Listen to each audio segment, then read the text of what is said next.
সন্ধ্যেবেলা ঘুরতে ঘুরতে হঠাৎ করে গিয়েছিলাম হচ্ছে চণ্ডীতলা একটা মেলা বসেছে সেখানে। তো সেখান থেকে কি এনেছি দেখো সবাই, কি এনেছি।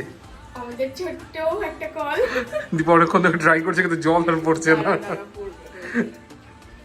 ও কল খারাপ, জোরে জোরে করতে হবে। ও চল কল খারাপ। এই যে পড়ছে, এই যে পড়ছে।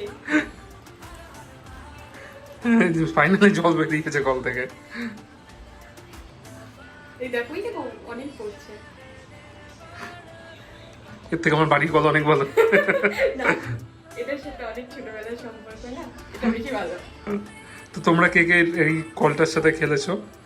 তো ছোটবেলায় আমি তো খেলেছি অনেকবার, আগে আগে 10-5 টাকা। খেলেছি। তোমরা খেলেছো? হ্যাঁ, বাহ, 10 আমরাও টাকা- খেলেছি। 10 টাকা করে দিত। এটা কত নিয়েছে? এটা 20 রুপিস। বাহ, আমার দাম বেড়ে গেছে। অনেক দিন আগে এটা দিয়ে খেলেছি, এটার ছাড়া আরেকটা থাকতো সেই 1 টাকার কয়েন দিয়ে